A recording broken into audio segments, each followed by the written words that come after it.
দেখো বন্ধুরা, আমি ভেজে নিয়েছি, এই দেখেন। আসসালামু আলাইকুম বন্ধুরা, কেমন আছেন? আশা করি ভালো আছেন। পিঙ্কি কিচেনে সবাইকে স্বাগত।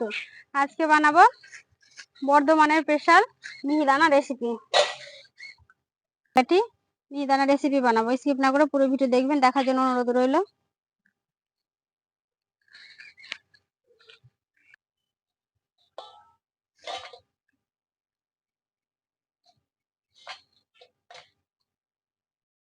এক বাটি বেসন নিয়েছি, বেসনটা চেলে নেবো যাতে গোটা গোটা যেগুলো যেগুলো আছে চেলে নিলে ভালো হয়, যেহেতু বেসনটা দেখেন। এবার আমি বেসনটা ভালো করে চেলে নেবো। চেলে নিয়েছি, এই গামলিতে ঢেলে নেবো। এই গামলিতে আমি সেলাটা করবো, তার জন্য এখানে রেখে দিলাম সাইড করে।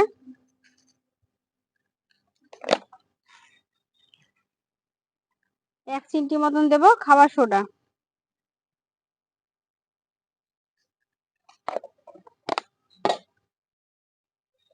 ভালো করে বেসনটা ফাটিয়ে নেবো এর সাথে, বেকিং সোডার সাথে। ভালো করে বেসনের সাথে মিক্স করে নিলাম। আমি খুব কম সময়ে একবারে অল্প মানে এতে করে নেবো একবারে। আগে আমি চিনি সেরাটা করে নেবো, তারপর তখন বুঁদেগুলো এইগুলো ভাজবো, মিহিদানাগুলো। অল্প অল্প পানি দিয়ে একটা স্মুথ ব্যাটার তৈরি করে নেবো। ভালো করে একটা পাতলা স্মুথ ব্যাটার তৈরি করে নিয়েছি।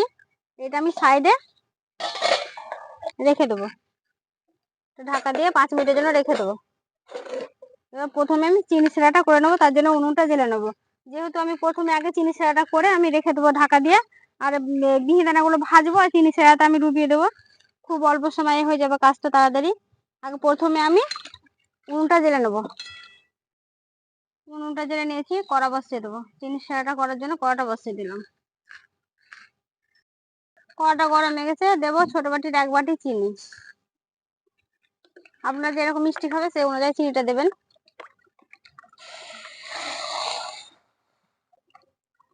2 বাটি দিলাম পানি।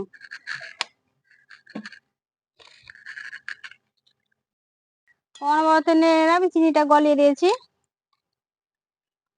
এবার 3টে এলাচ ফাটিয়ে দিয়ে দেবো। আপনারা চাইলে এলাচের গুঁড়ো দিতে পারেন, ব্যবহার করতে পারেন। আমি এলাচের গুঁড়ো না দিয়ে গোটা এলাচ ফাটিয়ে দিয়ে দিলাম, ছোট এলাচগুলো।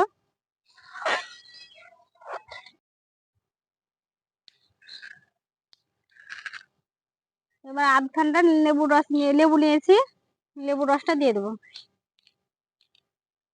আপনারা লেবু রস পরিবর্তে ভিনিগারও দিতে পারেন, তাহলে চিনিটা যেহেতু মানে চাপা ধরবে না।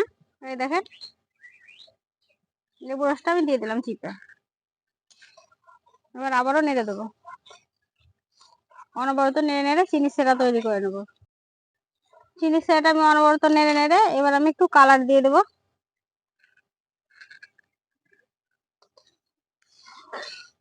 অল্প পরিমাণে দিলাম, আপনারা স্কিপ করতে পারেন, নাও দিতে পারেন। চিনি শিরাটা আমার হয়ে গেছে, খুব কিন্তু মানে এটা তার করলে হবে না। এবার আমি নামিয়ে নেবো, গামলিতে চিনি শিরাটা ঢেলে নেবো।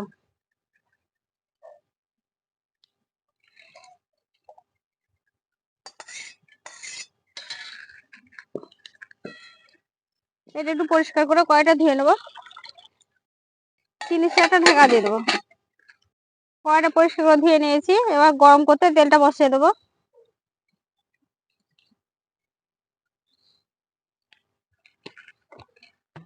এই ঢাকাটা উঠিয়ে নিয়েছি, আরেকবার আমি নেড়ে দিয়েছিলাম।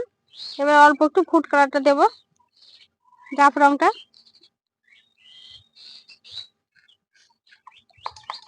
ভালো করে নেড়ে দেবো, ভালো করে এটা মিশিয়ে নেবো। দেখেন,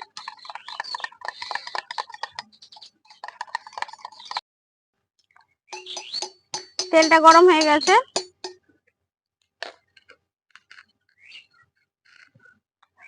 একটা চামচ নিয়েছি, একটা ঝাঁঝরি থালা নিয়েছি। আপনারা চাইলে এরকম ছানটাও নিতে পারেন। আমি ছানটা দিয়ে ছেঁকে তুলে উঠাবো, তার জন্য আমি একটা থালা নিয়ে নিয়েছি।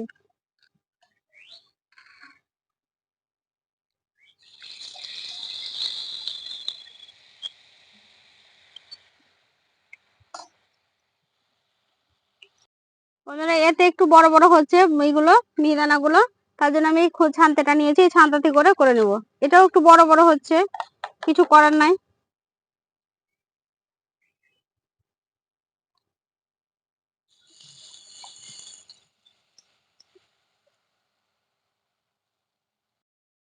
লালচে করে ভেজে নিয়েছি, একটু সাইজে বড় হচ্ছে, খুব বড় হচ্ছে না অবশ্যই।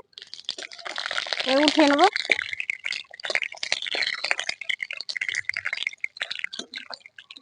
চা ছাঁকিয়ে নিয়েছি, এতে আমি উঠিয়ে নেবো, একবারে চিনি ছাড়াতে ডুবিয়ে দেবো।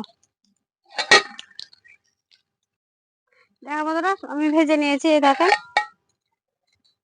ভেজে একবারে আমি চিনি ছাড়াতে ডুবিয়ে দিচ্ছি। সবগুলো আমার তৈরি হয়ে গেছে, দেখেন আমি এত ডুবিয়ে রেখেছি। এখানে আমি কম আছে 10 মিনিট বসিয়ে রাখবো। মিহিদানাটা উঠিয়ে আমি একটু খেয়ে দেখাচ্ছি কেমন হয়েছে। ছেলেরা তো আর সইছে না খাবে বলে।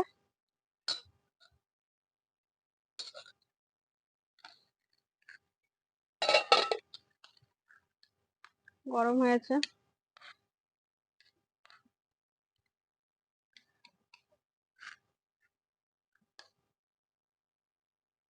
খেয়ে দেখাচ্ছি কেমন হয়েছে।